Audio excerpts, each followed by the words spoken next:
Let me also welcome everybody. It's great to have you here. I think it'll be a very interesting session. As you know, it's part of the series that we have on science, society, and policy, lessons from the coronavirus pandemic. But the special focus today is really on connecting constituencies, science, and the public sphere, looking at science communication in these challenging challenges like the coronavirus pandemic, but similar kind of things dealing with issues such as climate change, communicating with the public, and also communicating with policymaker. And as Alanka said, we have two very distinguished scholars coming from different perspectives, which are going to provide you with their insights, and they can take 10 to 12 minutes if they would like. And then after they finish, then I'll ask maybe a couple questions, then we'll have a broader Q&A for anyone that's interested in asking questions. Well, let me tell you just a little bit about each of them. Professor Annalise Riles is a professor of law, professor of anthropology, and executive director of the Roberta Buffett Institute for Global Studies at Northwestern University, a center which has enhanced Northwestern's reputation for cutting-edge interdisciplinary programs and research on globally relevant topics. She is also associate provost for global affairs. Her work and scholarship has covered a wide range of fields. Areas include human rights, managing and accommodating cultural differences, regulations of global financial markets, comparative law, legal studies, international law, also in anthropology, of course, contributions to the study of international institutions and expertise. And she received the Alexander von Humboldt Foundation Annalise Mayer Award for Lifetime Achievement across the social sciences and humanities in 2018. And our second speaker, Professor Till Berningshausen. He's an Alexander von Humboldt University professor and director of the Heidelberg Institute of Global Health. He's a population health researcher focusing on three key areas of establishing the causal impacts of large-scale global health interventions, such as with dealing with HIV, childhood vaccination, the impact on health, economic, and social outcomes, identifying and testing innovations to improve the delivery of global health interventions through public sector health systems, and developing new methods for applied population-based health research. He's been a principal investigator on an incredible variety of research grants from all the major government funders of science, both in North America and in Europe, a wide variety of private foundations. One of his funders has also included the Alexander von Humboldt Foundation, and also from international organizations such as WHO and the World Bank. So we have a wealth of expertise with our two speakers. So let me begin first with Professor Riles. Please go ahead. Well, thank you so much, Bill, and thank you all for taking time to be here. And I just really also want to say a huge thank you to the Humboldt Foundation for supporting my research over these last 3 years on this question of the relationship between experts and citizens. I should say that my own focus has been on financial markets and on energy policy, not so much on health policy. So I'm eager to hear what Professor Berningshausen has to say, since he's more of an expert on our precise subject than I. Bill framed this nicely as a question of the politics of expertise and how citizens and experts can relate to each other more favorably. And obviously, this is a critical question. We were just talking before we got started with Ilanka was mentioning that there was an article in today's New York Times suggesting that we may have another pandemic right around the corner coming. So it's time to learn some lessons. And I think beyond that, we also all know that this is critical to the fabric of our democracies. So I can't imagine a more important topic.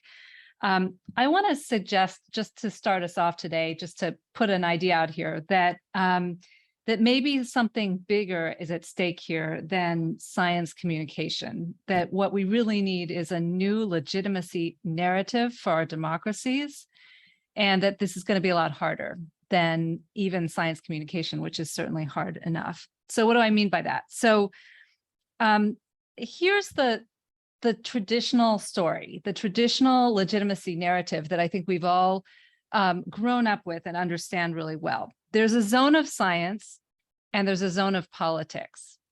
And the zone of science is a space of legitimate technocratic expertise. The experts should be working in that space. The experts have their authority, which is legitimately delegated by elected officials to them, who are in turn elected by the public. And so that's the source of their legitimacy in engaging in this zone of science. And then there's a zone of politics, which is the zone that that should be left to the democratic process, the zone where citizens should have a say. So if you think of, for example, a bridge, building a bridge, where the bridge goes, how big it should be, that's a question of politics. It affects ordinary people, there are distributive consequences. But what kind of bricks and mortar should be used and what kind of technology should put together, that's a zone of science, and that should be really left to the experts. That's the idea. And we saw this discourse very much in COVID also, the idea that you were either on the side of science or you were not on the side of science. And, the rhetoric of let the scientists speak. But I think the reality is that, as in the bridge example, most important policy issues are a mix of science and politics.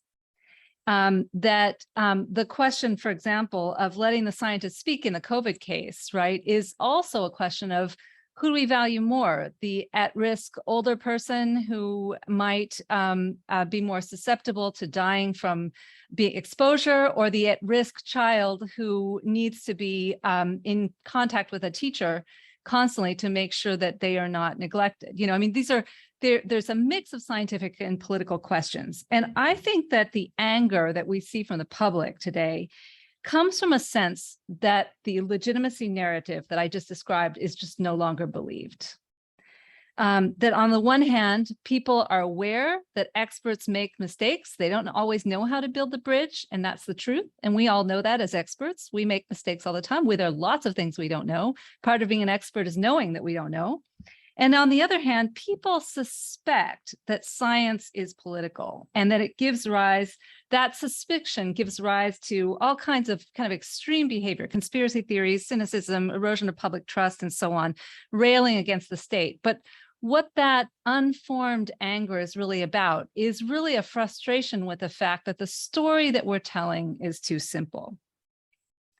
So I think that the really big practical problem that we're facing is how to have a different kind of understanding with the public about the legitimacy of science. How to have a more grown-up conversation in which we acknowledge, number one, that the scientists never have all the answers. That's what good science is about, stuff where you don't know the answers. And number two, that every question is indeed a mix of science and politics, and therefore we need to find a way to share responsibility and authority in these issues based on each of our respective competencies and areas of expertise. And this is really different than a question of communication. In the United States, Biden's biggest health policy guy was selected. He's a professor, but he was selected partially because he was so effective at communicating on CNN as a commentator before he became a professor, right? And so there was this idea that there are tricks and tips. If we only know what words to say or how to say it, everything will be okay. And of course, he's struggling as much as others now. He was great on CNN, but he's having a hard time. The reason is because it's not just a matter of tricks and tips of saying the right thing. It's about appreciating what I would call the recursive nature of science, which is that what ordinary people think about the science of COVID actually shapes the science of transmission, because it shapes their behavior and therefore shapes the science of COVID. And so they are part of the science. They, in a sense, have the keys in their hands of how this all works. And so that what we really need then is a two-way conversation between policymakers and academics on the one hand, and the public on the other. And we're just not set up to have this. We just don't even know how to begin to have that conversation. And I'll say most policymakers that I work with in my areas, which is, again, energy policy and financial markets, really have their heads in the sand about this. They say, oh my goodness, that's a problem for elected officials talking to the public. We don't know how to do that. There should be, or maybe that's for the communication staff or who have you, but not for me. My job is just to do the science. And I think it's just no longer that way anymore. Just to make this even harder, there's a global dimension to this, that citizens as interest groups are not organized according to national boundaries. User of opioids in West Virginia may have more in common in terms of political interests and worldview with somebody in certain areas of the developing world than they do with people in New York City. And so how do we think about citizens in that space where the boundaries of the nation state no longer fit? So just to close this out, and this just to get us started, I would say what we need is a new legitimacy narrative. And we also need a new practice of two-way conversation.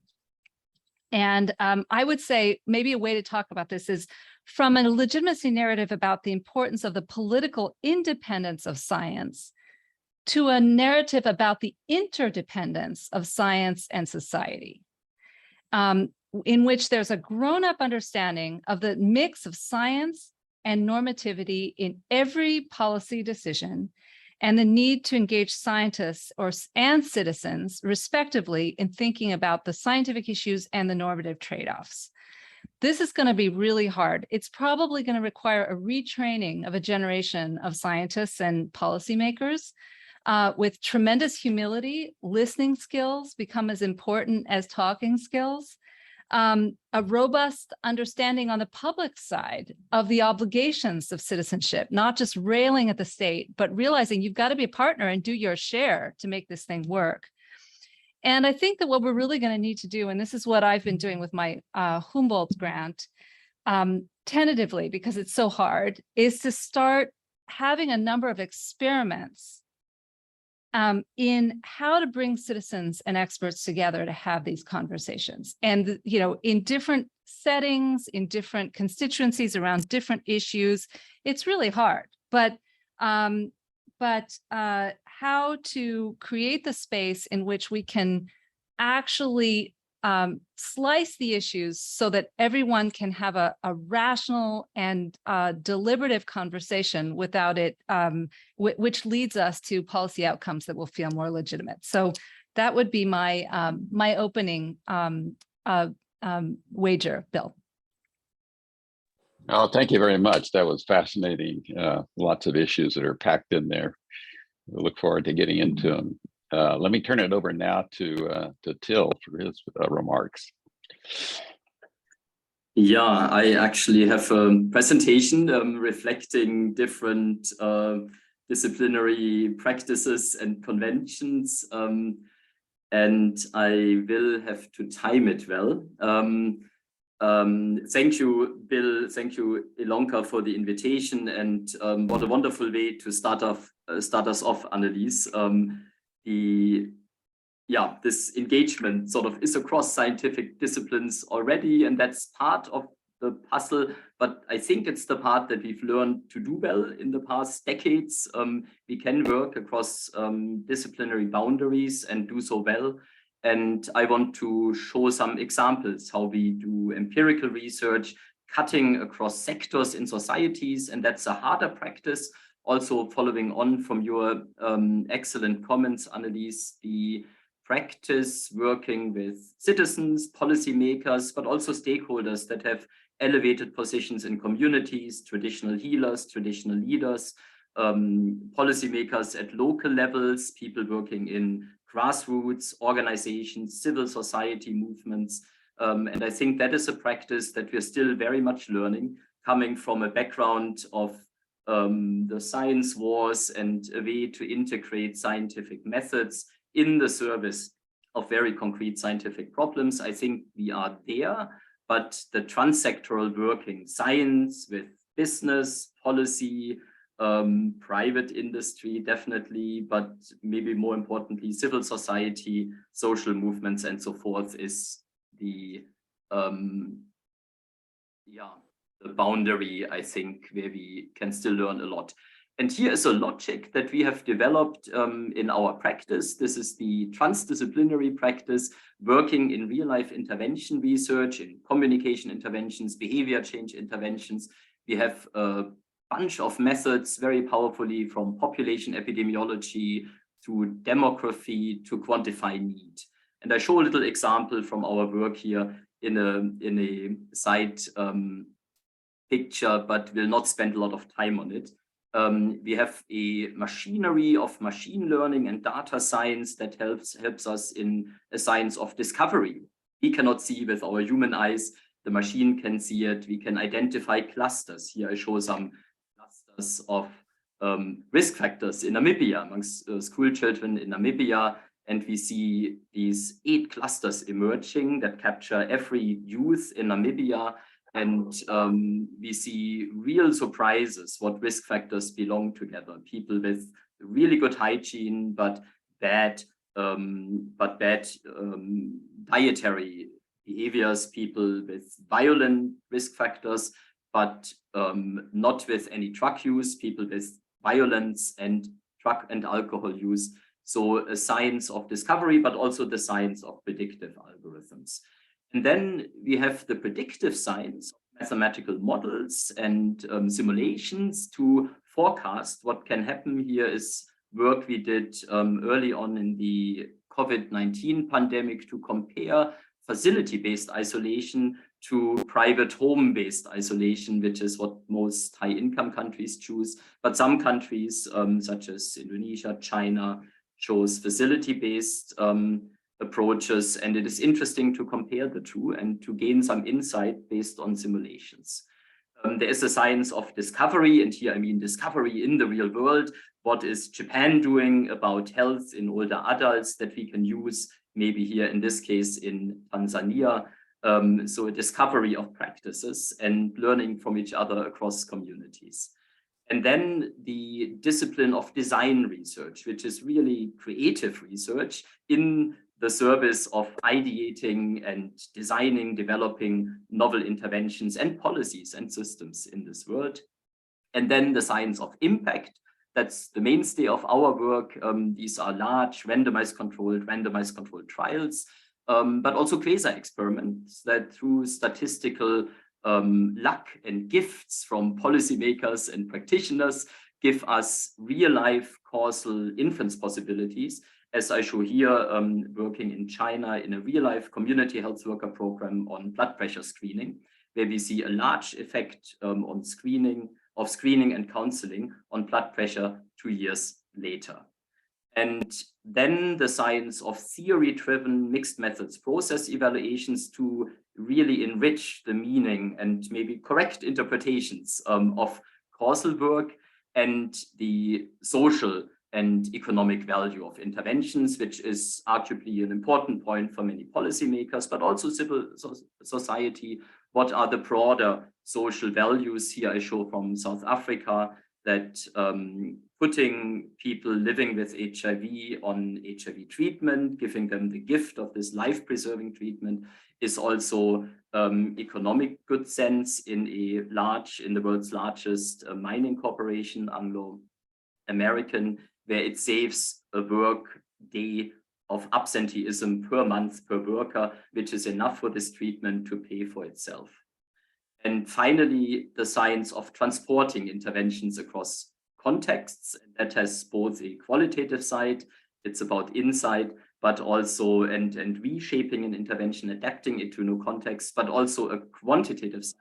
Can we apply a context-specific quantitative causal finding to another community? How do we need to change these aspects?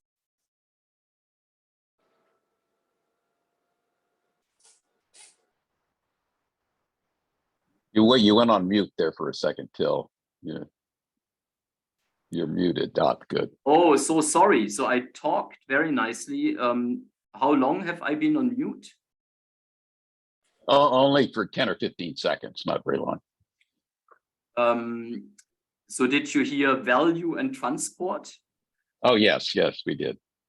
Okay, sorry, not sure how that happened. And I'll try to be in time. Please give me a warning signal, but I have 3 examples from our work in COVID-19 and 1 non-COVID-19 example of work with other sectors, and in doing so also in a major way about communication. Here early in the COVID-19 pandemic, we were very interested in boosting people's knowledge. And this is 2019, maybe in May or so, where we randomized 15,000 adults in the US, Germany, UK, France, Spain, and Mexico into 3 arms, a co-video arm, an education and entertainment video that transports 20+ is critical messages about how COVID-19 is transmitted, and attention placebo control, something that gives us an attention boost, but doesn't carry the same content or any content for that matter, and a pure control. And our primary endpoints were COVID-19 knowledge and behavioral intentions. We were very hopeful to move the needle here. This is an intervention that lives online in all major social media platforms. And in fact, in real life, this intervention, which was designed by Maya Adam at Stanford, had in the first 2 weeks of its life on YouTube and Facebook and WeChat and so forth, had 1.2 million views, so a rapid uptake and use. And here we're randomizing people to test its efficacy on behavior, intentions, and knowledge, and we hardly move the needle. So nothing much happens, and this is initially disappointing, but then we look what we can achieve, and we have a ceiling effect here. The reason why we achieved boosts, but they were not of a relevant and large effect size. They were significant but small. But almost everyone in the control arm almost already knew almost everything that was there to know about critical transmission channels for COVID-19. We had a little bit potential to boost the more clinical knowledge, but on transmission, people early in the pandemic, and this is an important finding, were very well versed in the major channels of transmission, and also able to root out, you see in these statements, these are all statements that we checked, and there are some in there that are false, right? And people need to say, no, that's not right. Does garlic prevent COVID-19 transmission? So people were very well informed, and this is positive. And at the same time, it means that we cannot achieve much. And we're currently still working, it's nearly done, on trials in the US and in China, boosting vaccine desire. And here is another example in the vaccine world. And this is a classic issue in population health. How do we communicate risk? Health risk is often very small. And once we are into very small risks, it's very hard for us as humans cognitively to understand and make distinctions. 1 in a million, 1 in 10 million, is there even a difference? So here we took a standard communication approach in a quantitative way about COVID-19 vaccine, adverse side effect, adverse events, and severe side effect risk communication. We communicate the number, that's our control arm, and then we frame it in different ways. And you see here that the framing where we added a qualitative risk labeling, this is a very, very low risk that really boosts the attention, the intention to take up the vaccine, and makes the vaccine more acceptable. And similarly, framing in relation to a maybe more better understood risk, motor vehicle mortality. This is 100 times less likely that this year you will die of a motor vehicle accident, is also very effective in boosting vaccine uptake intentions. And then another nice result, they're also interacting. So the risk labeling, the qualitative risk labeling, and motor vehicle mortality comparison boost by a factor 6, by 6 percentage points, the uptake intentions. And a final example, and please shout if I need to come to an end. This is in Germany and still under review, but here we had funding from the ministry to look into participation in COVID-19 testing in homes where people live, not where they work or go to school, but in their homes. And we varied the type of test we were doing, how we were targeting people, and how we were presenting the COVID-19 test here. It's a 2x2 study. What I wanted to show is essentially the baseline findings here.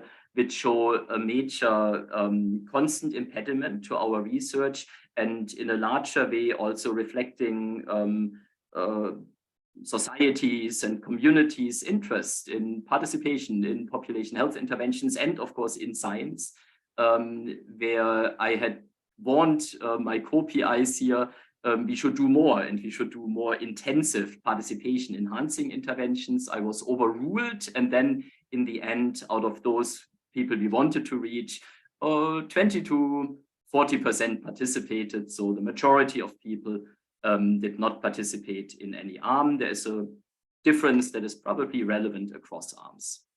So participation is, of course, a major obstacle, and our sort of movement of citizen science might help in the long run. And then I have one comprehensive non-COVID example, but can I ask, do I have time or should I? Bill. If you could wrap it up in about a minute. Super. So on the non-COVID side, a comprehensive example here, working across sectors. So here we work with two major stakeholders in society on a intervention that is education, entertainment videos that a community health worker, the so-called mentor mothers, carries in the largest slum in this world, the largest informal settlement in Cape Town, Kailicha, largest in population and geographical size. And here a NGO, Pilani, which is led by Nelson Mandela's physician, Ingrid de la Rouge. She's one of the co-authors here. She's still alive. She was the first physician Mandela saw when he came out of Robben Island, out of imprisonment. And she started an NGO working with local community health workers in the Western Cape province of South Africa to boost the health of the poorest populations, the resource poorest people in South Africa. And here it is about maternal and child health and community health worker support, mothers here in Kailicha.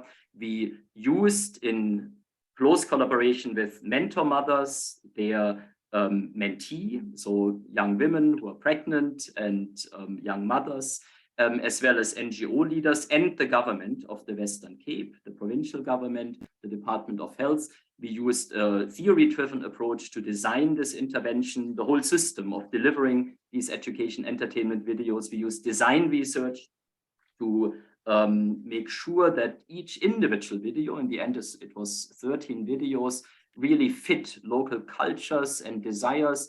And here we went from the left upper corner to the lower right corner, and you see how the design changed and became more and more abstract, but more and more culturally appropriate.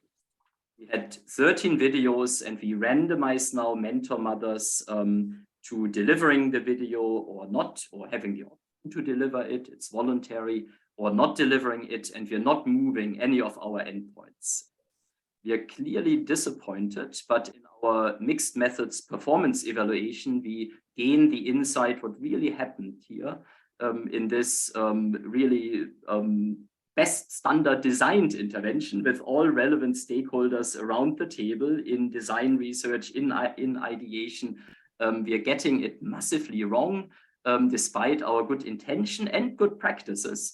What happened is that community health workers, that's in the left arm, that do have the videos on a tablet, do not have a larger time budget. They spend 20 minutes in one interaction with a mentee mother. And out of the 20 minutes, now 40% goes into delivering the videos. And that crowds out, of course, personal interaction, times for question and answers, teaching competencies and practices. In the intervention arm, in the control arm, that doesn't happen. There's a little bit spillover.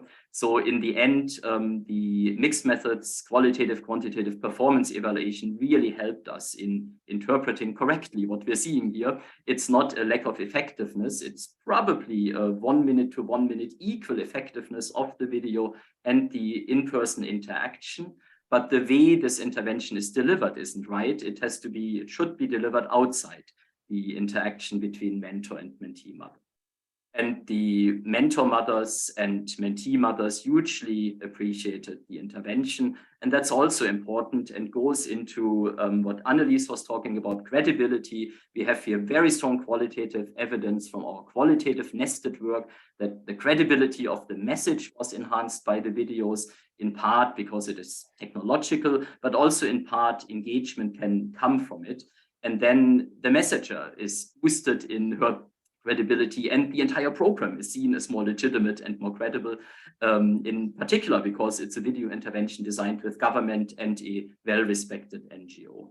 So my 4 final theses are that science has learned, I think, to work across disciplines in a transdisciplinary practice of many methods, quantitative, qualitative, and the mixed methods of integrating these two for solving real-world problems. But we're still honing our transsectoral practices. And real-life behavioral and structural change is hard. When we do the science, we have to be prepared for many disappointments, but it's critical for population health, a sustainable future, a just society, and it is possible. We will also see the successes. Thank you, and would love to hear from you on email. No, thank you very much. Also a very interesting presentation. If you could stop your slide sharing, we will. Great, we'll get back to it. Yeah, actually, two very different presentations. Look at these issues from different areas of expertise. Which let me begin by just asking a question of Annelies. For many years, I was overseeing the studies done by the National Academy of Sciences that advised the public on policy issues, and often the government or the public would ask questions that went beyond scientific advice. And so then we had to evaluate, okay, what is the evidence that qualifies when we're speaking beyond what science knows, especially when there are uncertainties? Because there are value judgments in how safe is safe enough. There's also value judgments in how sure is sure enough if you're making decisions that affect people.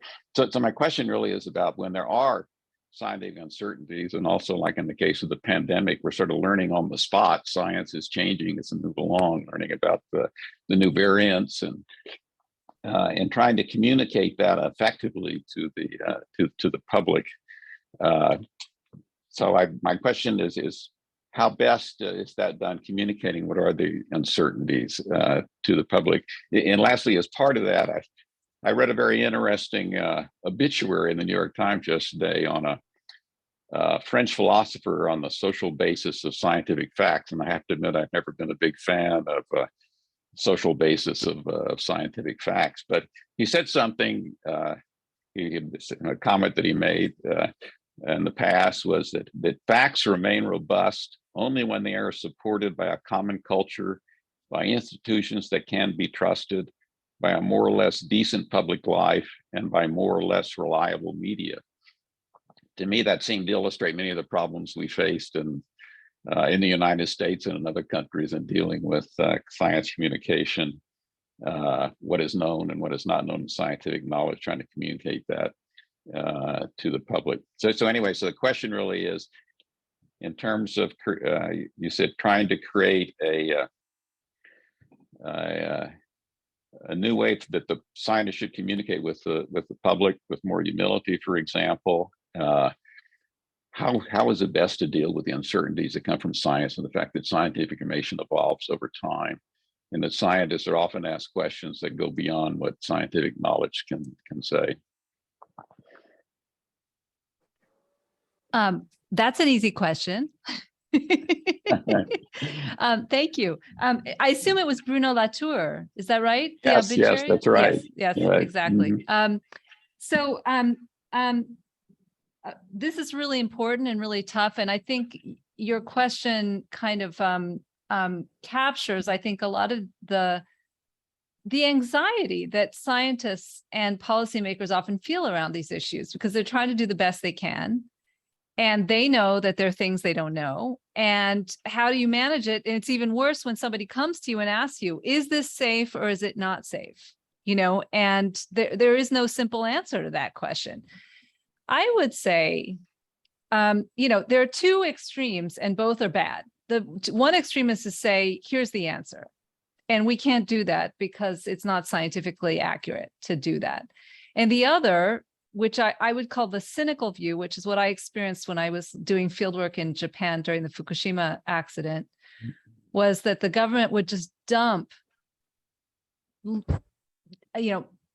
terabytes and terabytes of straight data on the public and say, you decide for yourself. And even I was there with a PhD spending my entire day trying to figure out if my child could play on the playground or not, looking at millisieverts and all this stuff. And I couldn't possibly do it because there was no answer, But all those two extremes, I think, are unacceptable. So then the question is, what is the middle space? And I would say here, the first thing I would say is, I spent a lot of time in my research having to troll around on some of these right-wing populist blogs. I'm sure I'm on everybody's list as a, for my research, see how people are talking about science in those spaces.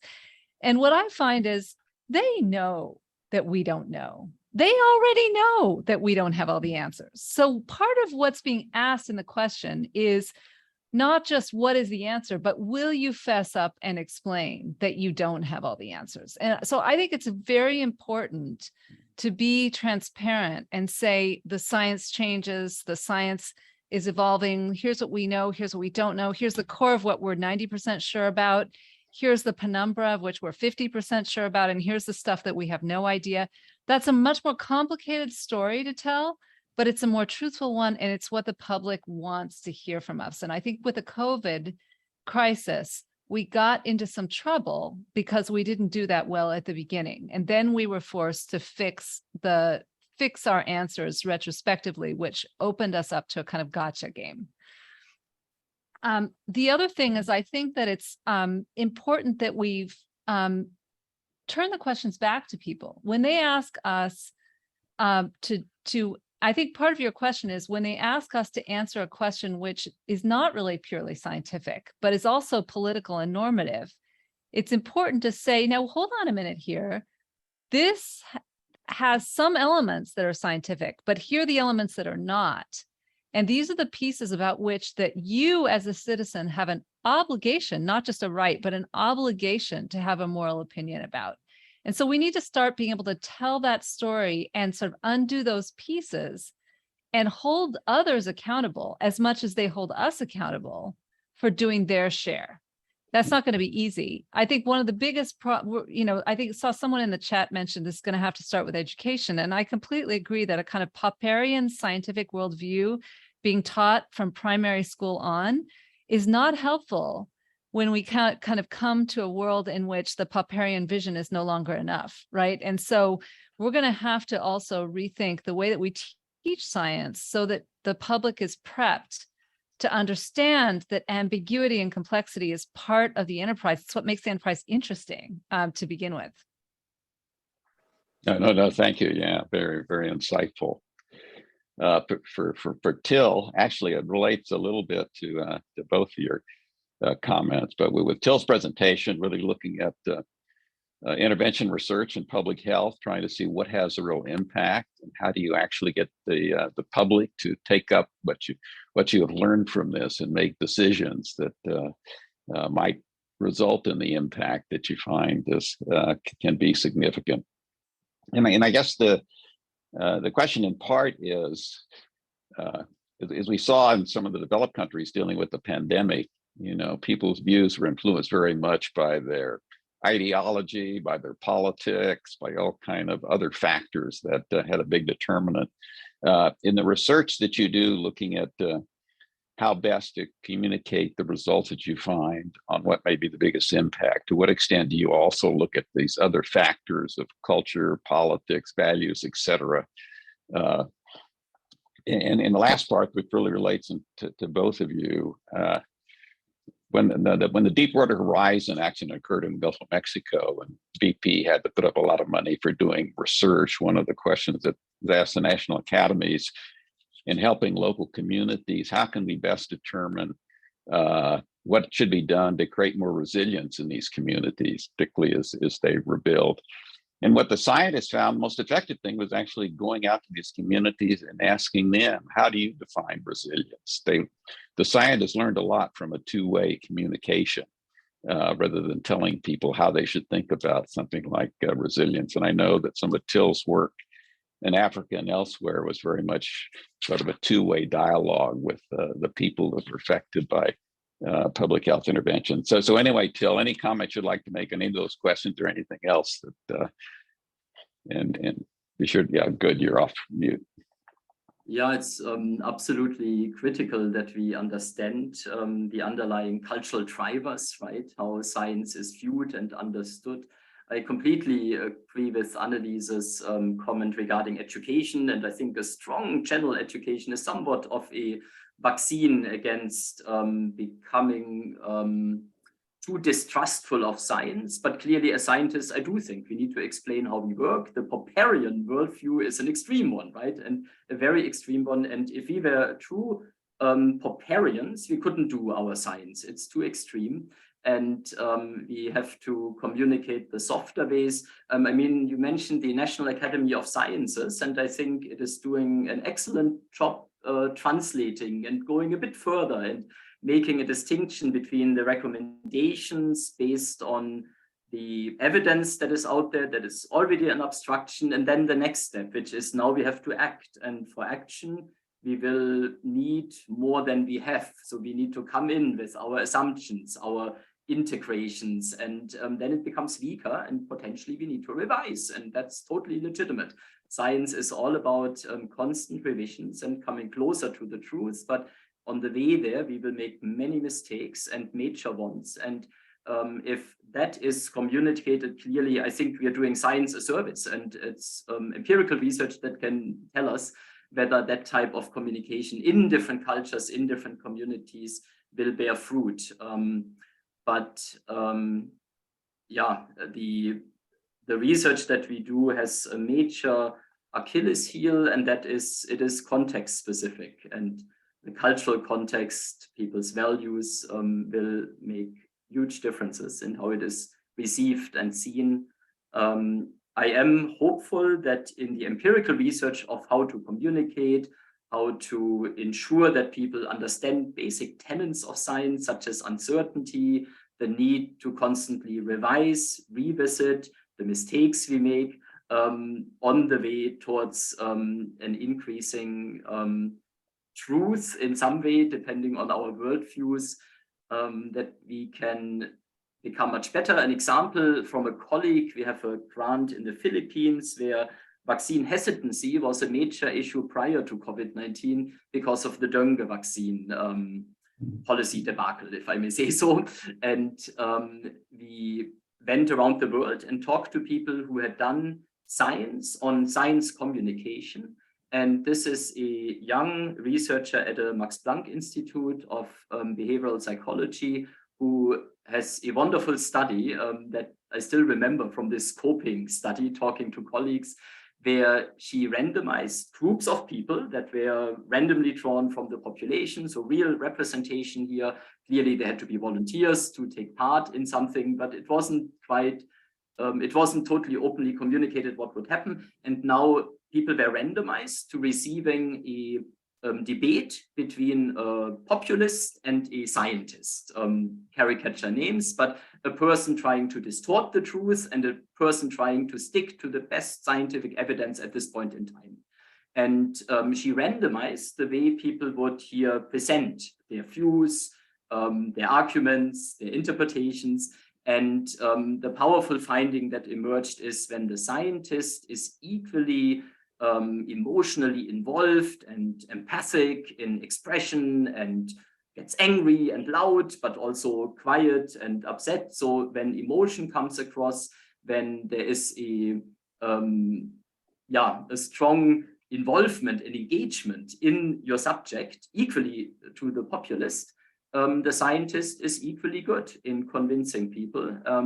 So in part, what we are trained to do, very objective and neutral and always emphasizing our limitations, we may not succeed. We may need to be emotional and engaged and committed to our findings, and at the same time committed, of course, to uncertainties and the need for revision. The other major story I would love to tell is from a policy engagement with policymakers in South Africa who had asked me and 20 other people to support them in measuring the outcomes of their major HIV plans into the future. How should we do this? And the major outcome here of interest was HIV incidence, which is hard to measure. It's the rate of new infections. And now 3 groups of quantitative researchers were represented, those who do cohort studies and really observe directly new infections, those who do tests of recent infection and very indirectly can quantify empirically the rate of new infections, and then mathematical modelers who, based on assumptions and a bit of empirical data, estimate what incidence could be. And after 2 days of deliberation, the policymaker said, look, we will choose A, the mathematical modelers, because these guys have all the data and they have it for every province and every population group and every community. And sorry, you other groups, but you're just not as good as the mathematical modelers. And we had totally failed as a scientific community to explain and make salient that these are data of very different levels of uncertainty. And so uncertainty communication is absolutely critical and something we need to learn. Thank you. Now we'll take questions from our audience. You can either put them in the chat, or if you have a video on, you can either raise your virtual hand or your real hand to ask a question. I'm not sure we've received anything yet in the chat, but anyone have a question they would like to ask? Let's see. Oh, we have one from Brian Grady. Brian, do you want to go ahead and ask your question? Sure, I can do that. So in your motor vehicle comparative risk, the risk of COVID is very age dependent, right? So and so when you have a survey like that, use comparative risk, how do you account for the fact that the person who's taking the survey may have a very different risk than something else, which for COVID was terrible. Yeah. Motor vehicles, it's pretty well distributed, but COVID is not. So how do you deal with that? Yeah, that's a great point. And further research, we here did not. We just randomized one message, and in doing so, we might not have been precise enough in our communications. It's an excellent point, and clearly, COVID severe mortality, severe morbidity, and mortality is of a syndemic nature. It is people who are, of course, older, but also people with adipositas and diabetes, high BMI, some cancer patients. So clearly, this could be done by in a much better way, and that's another major frontier in communication. It also relates to Bill's question. Different microcultures around this world, different values, can be much better target, and even down to the individual target with scientific evidence that is much more precise. That is your point, but also with the cultural and individual receptivity at its maximum. So what private industry can do wonderfully with us in digital and online worlds, we cannot yet. And that's something we need to learn. And a very important aspect of it is that we, in a sense, also owe our audience to communicate precisely for your age group and your comorbidity group, what is the risk. And the second aspect here in our scientific practice is an emerging practice. So in these online trials, this was an online trial, we can, within weeks, enroll tens of thousands of people for a budget that is tens of thousands of dollars, versus the 35 or so real-world randomized controlled trials I've done lasted years and cost millions. And we have now the opportunity here to go to much, much larger sample sizes and far higher precision in effect heterogeneity. So the precise determination of the conditions making a particular message, for instance, effective, we are able in online spheres to find out. And that's an important public sphere, the online and digital world, because that's where we mostly are. Even in income, resource poorer countries, people are often a majority of their time already online. Maybe in high income countries, 6 hours or so. That's more than we are offline in physical worlds. So our ability to mimic what private industry can already do to specifically target in the evidence, what we communicate, but also how we communicate it, is something that I think is coming, and we're working on that.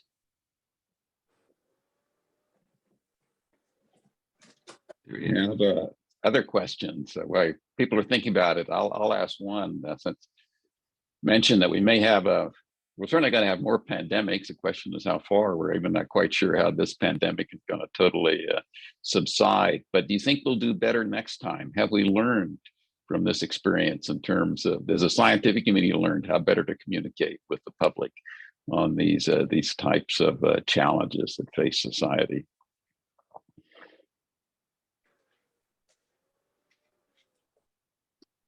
I'm not optimistic about that, unfortunately. I think this is such a big paradigm shift that needs to happen, that I'm not sure we even have a shared framework or vocabulary for the change that we need to make. I mean, just even in this conversation we've been having, I mean, I would prefer that instead of talking about science communication, we talk about science dialogue, because although I know that's not what any of us intend, I mean, we know from the psychological research that if we, and that if we use a word like communication, it ends up framing in our minds an idea that one side has the information and it has to be passed on to the other side. Whereas in fact, what really needs to happen here, we need to be reminded constantly that we're talking about a two-way dialogue. And I think unlike some of the other crises that we've had around environmental issues, the scientific community has not been shaken by COVID. It's been, in a sense, affirmed because science has led the way to finding great solutions with vaccines and so on. And so it hasn't forced the kind of humility that is going to be necessary. I don't think we have a good enough understanding yet that while the pure science succeeded in getting the vaccines, et cetera, the social science failed terribly in the sense that we haven't been able to get people to take the vaccines, right? So we have not succeeded here. And I think that and it's probably going to be take us longer to grow to the extent that we need to grow than we have before the next pandemic, unfortunately. Sorry. Yeah, just to build on Anneliese's excellent comment. So communication, that one-way street, is clearly not what we want, even though some aspects of marketing, also social marketing, can be helpful. In population health, there are these old concepts of health literacy, right, which relates to the points education, and is there sort of a general education level where our ability, our competencies to seek out information and judge it, evaluate it, is high, which to some degree takes us away from the populists, right? So I do on occasion listen to Tucker Carlson on Fox News, just because it's so relevant for our science. And we've been called, my profession has been called by him, I think, the least trustworthy. So his dialogue is here and he repeats that. I've listened to it a couple of times. It comes again. It's one of the sublines in this terrible populist narrative. That science has really revealed here that it cannot be trusted. And in particular, where previously maybe politicians were least trustworthy profession, or the journalists, whoever it was, now it is actually epidemiologists, and that's us, and and public health professionals, that's also us.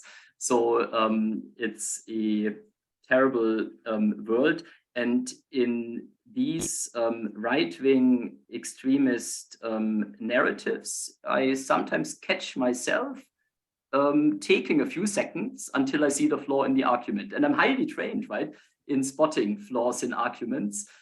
So yeah, we can learn how to see flaws and mistakes and wrong lines of argumentation, and external knowledge helps, right? So I'm sort of vaccinated against these narratives because of all that external knowledge. So I spot the ideology behind it, but sometimes it takes me a few seconds. And that's one point. And then a more modern concept in our science is from health literacy to health fluency, which is analog to digital fluency, digital literacy, digital fluency, when we are actually able to shape our own environment. And here, some of these social movements that have had more impetus in COVID-19 citizen science, for instance, and participatory methods, and Annelies, you mentioned those.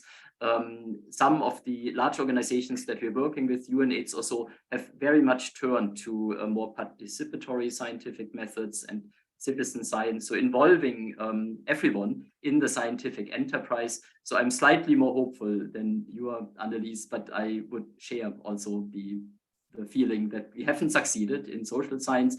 And my last point, we also have not been funded to the same level that our biological colleagues have been funded, and by magnitudes less. So it's unfair to say you have not succeeded. We didn't have the resources to prove the worth of our science. Thank you. Did either of you have advice for another global challenge for dealing with climate change? We may have to resort again to the hard scientists to pull rabbit out of the hat with new energy technologies and so on. We may not being as well with the social science and the connection to the political side, but well, what you've learned from dealing with the pandemic, is there any advice you would give? Probably the same advice you're giving there to those people who are trying to make progress on dealing with the climate change challenge.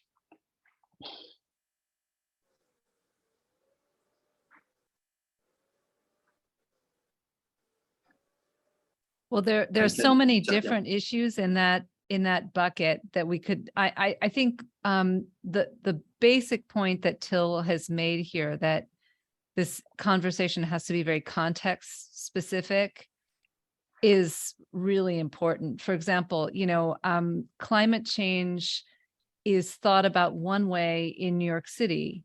It's thought about in terms of abstractions and graphs and data, and it feels very different to a farmer in a rural area who thinks of it in terms of how the soil is changing, what birds are, the conversation, and to talk about it the way you talk about it in New York makes no sense in some other context. So I think understanding that conversation has to be parsed very specifically and also led by local communities. One of the things we're doing at Northwestern that I'm really proud of is rather than having the communication about climate being led from the universities alone, we're training up thousands of local filmmakers and handing them cell phones and letting them tell the story of climate change in their communities as it makes sense in their words. And we're finding, it'd be interesting, like Till, to see,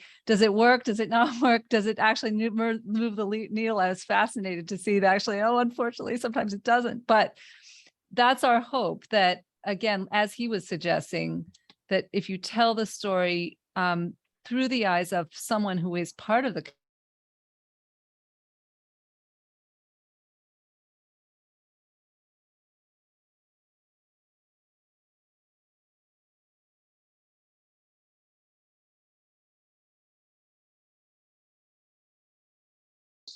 local civil society, basically, have them work on the project from their end. It may actually make more progress in the long run. We have another question that came in, and that may be the last one before I turn it back to both of you to have some. And I think Yui has his hand up too. Okay, so, yeah, please go ahead and ask. Yeah, thanks. Occurred to me, and this question to both of you, as to whether there are other models of thinking about the interaction, because dialogue, it occurred to me, and I'm a science communicator in the life sciences area, it occurred to me as if that could raise the image of two sides, right? Two camps that need to talk with each other. And just from my native amateur perspective, I started to think along the lines of, wait, it's almost like we are members of a family. There is lots of the sentiments that go on in families, the struggles, all these kind of things, and where dialogue is almost already an argument kind of situation, where you propose something and your brothers or sisters or anybody else in the family comes back and says, this baloney, blah, blah, blah. But that may actually describe the realities and maybe point us to other solutions that we can try out. In an additional way to perceiving this as dialogues, because even like Annelies, like you said it, you were the scientists and the policy and scientists and society and so forth, and already there is a multi-log going on. But I come back to this image that attracted me during your presentations, that became more clear in my mind in terms of a family of all of us sort of together, and how can we make ourselves heard while we are members of that family and not just antagonizing people or trying to, here's how you have to do it, or I don't know. I shut up. Are there other models of other than thinking about this as dialogue? Yeah, excellent point, Uwe. And I realize you mean family in a higher level of abstraction sense. We, as a family of humans in small communities being in dialogues. But one study that is currently in the field that we are doing comes to mind, where we're actually looking at dialogues in families. It's a qualitative study and it's retrospective, and we work with children, which poses additional issues in qualitative research. It includes picture drawing and painting, but we're interested in the dialogues that happened in actual families and the broader interpretation of COVID-19 and the policies that followed, school lockdowns, social distancing, social and contextual lockdowns. And it's very interesting what emerges from the perspective of children. And overall, it's emerging results and themes, also narratives of resilience and adaptation and just making do, and then occasionally real breaks when it just isn't enough anymore, what we can do in our adaptive responses. But we are gaining some insight here in dialogue on COVID-19 and the policies within families across generations, grandparents, parents, and children. And it's really interesting work. Would love to tell you more about it. We do have some emerging results and pictures from children drawn. That's fascinating. And maybe I'll just quickly add that, just to pick up on the other side of Yui's really interesting comment, that this is not just two sides, that there are other sides, and in particular that policymakers are a side. And, I think that's important in light of what Till said, which is really important to underline, which is that social science has been dramatically underfunded in this conversation, which suggests that the policymakers also are part of the problem, that they have a vision that the science just automatically just kind of happens and are kind of Popperian themselves in this, right? So that perhaps what we need to do is complicate our picture of two sides, as Yui said, and put the policymakers in that as yet another culture that has its own dynamics and is relevant here. Because the social scientists are not only underfunded, they're also not always at the table in the discussions about what to do about these things. Yeah. Thank you both. And we'll wrap up and give each of you another minute or so to make any final remarks you'd like to make. There was one last question, which was, how do we come back to the fact that scientists are perceived as having an agenda? But that it may be that multi-way communication is the only way to deal with that. But let me turn to Annelies. Is there anything you'd like to say? And I want to thank you both. Terrific insights both of you have provided. It's been a fascinating discussion. But you two get the last word. Well, I would just say that, the novelist Arundhati Roy has said something brilliant, which is that the pandemic is a portal, and we have a choice of how we pass through this portal. We can either drag our carcasses of old worldviews or pass through it lightly and into a new world with a new attitude. And this is just a moment of dramatic change, and we really need to embrace it. And I think universities have a special role to play in this conversation that we've been having, that we can be a platform, where everyone can come to the table, more or less. Just about everyone can come together And that I'd like to see our universities really step up and take on the challenge that we've been discussing today as a critical part of their social obligation and their raison d'être, their reason to exist, because you know, as they owe something to the quality of our democracy as well as our public health. Thank you. Till.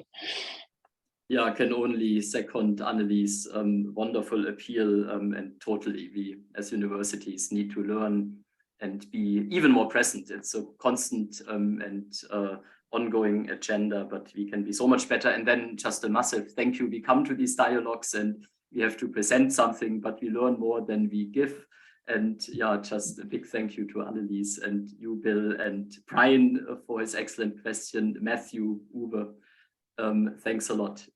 Excellent learning and looking forward to tackling these challenges together. Yeah, thank you both. Thank you all.